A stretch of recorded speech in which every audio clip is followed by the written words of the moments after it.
Dans la presse avec Antoine Fenot. Bonjour Antoine. Bonjour Damien.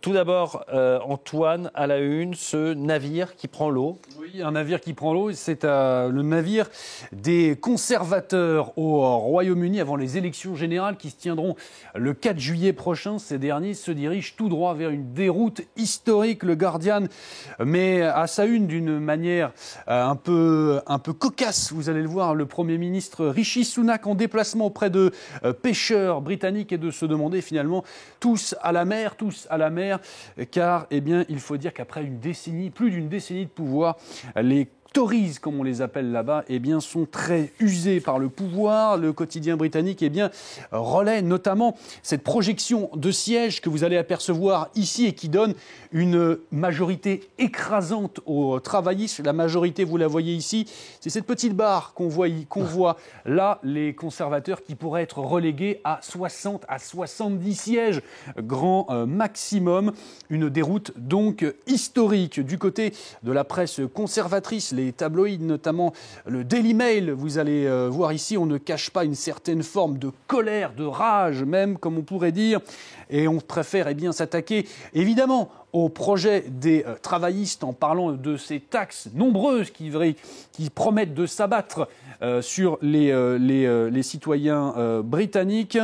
Du côté du Daily Telegraph, on préfère s'attarder sur la personnalité du leader du Parti travailliste et très probable futur Premier ministre Keir Starmer et de ses liens troubles avec l'ancien leader du parti, Jeremy Corbyn, l'ancien leader accusé notamment d'antisémitisme. On reproche à Starmer, vous le voyez ici, c'est à découvrir en une, d'avoir dit qu'il était prêt à participer à un gouvernement de Jeremy Corbyn. En France, on se fait aussi l'écho de ces élections à venir au Royaume-Uni.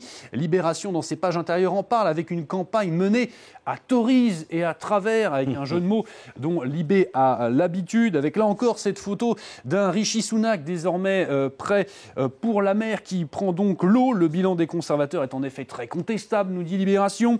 Le Brexit, bien sûr, mais aussi une très forte dégradation des services publics britanniques, des coupes budgétaires sauvages et brutales et une pauvreté qui explose. Le 4 juillet sera peut-être finalement un soulagement pour les Tories. À découvrir également ce matin, Antoine, dans la presse, une interview. Oui, une interview, c'est Le Figaro qui a pu obtenir un entretien exclusif avec Benyamin Netanyahou. C'est à découvrir en haut du quotidien conservateur français. Benyamin Netanyahou qui s'exprime donc en longueur dans les pages du quotidien et qui réitère ses positions, notamment sur la guerre à Gaza, une guerre de civilisation. Vous le voyez juste ici.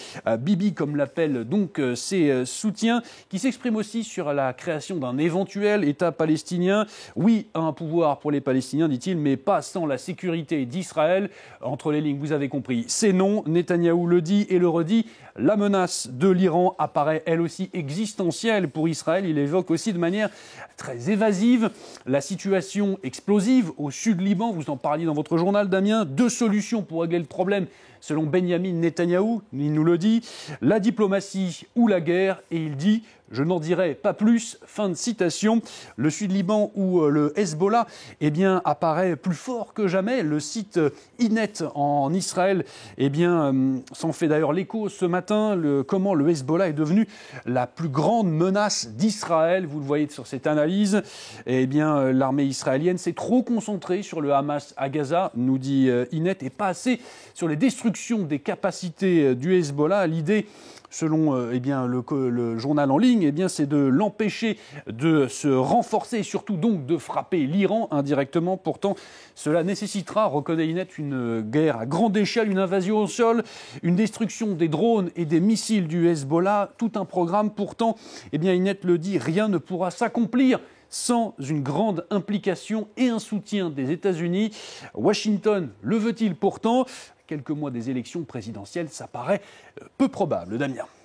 À lire aussi ce matin, Antoine, un roc, un pic, un cap, bref, un nez au centre de l'attention. Oui, que dire, un nez, un cap, une péninsule, vous l'avez dit, ce nez c'est celui de Kylian Mbappé, l'attaquant de l'équipe de France qui s'est donc fracturé son appendice lors du premier match de l'Euro des Bleus face à l'Autriche et qui est, selon l'équipe, très vraisemblablement forfait pour le prochain match contre les Pays-Bas. Un petit truc en moins, nous dit l'équipe qui fait référence à ce film qui est un carton. Ici en France, un petit truc en plus, et bien ce petit truc en moins, c'est donc Mbappé qui devrait donc manquer le prochain match contre les Pays-Bas. Le quotidien donc se perd en conjecture comme d'habitude. Jouera pas, masque ou pas masque, quelles conséquences? Bref, un nez devenu affaire d'État. Damien, le futur adversaire des Bleus, lui, ce sera les Pays-Bas. Et d'ailleurs, je voulais vous proposer cet article, très joli article de l'équipe ce matin. Les Pays-Bas dont l'équipe s'appuie, vous le voyez depuis des décennies, sur des joueurs venus de son ex-colonie, le Suriname. Ils sont nombreux, les joueurs, à avoir porté les Pays-Bas et être originaires donc du Suriname. Ruud Gullit et Frank Rijkaard notamment. Et oui, et sa coupe de cheveux. Effectivement, la fameuse coupe de cheveux et surtout des joueurs de très très haut niveau qui ont notamment porté les Pays-Bas à leur seul titre, l'Euro 1988. Un petit pays donc de 600 000 habitants, nous dit l'équipe, indépendant depuis les années 70 et pourvoyeur de grands talents pour la nation batave. Plus récemment, on peut notamment citer Virgil van Dijk, que vous apercevez juste ici, grand défenseur du club de Liverpool, dont les parents sont originaires du Suriname, ou encore Edgar Davids et ses fameuses lunettes rouges que l'on reconnaît bien ici à droite. Les joueurs originaires de ce pays représentent 30% de la sélection néerlandaise, nous dit ce matin, via leurs descendants et ascendants, vous l'avez compris, un bel exemple de mixité aujourd'hui, mais qui ne s'est pas fait sans encombre, et c'est ça aussi que nous apprend ce très bel article de l'équipe. Le racisme a aussi eu sa place dans la sélection néerlandaise, barrant notamment le chemin à plusieurs joueurs parce qu'ils étaient originaires du Suriname. C'est désormais du passé, vous l'avez compris, et les Pays-Bas remercient le Suriname. Antoine Fenault pour la revue de presse. Merci beaucoup. Antoine, on avait commencé votre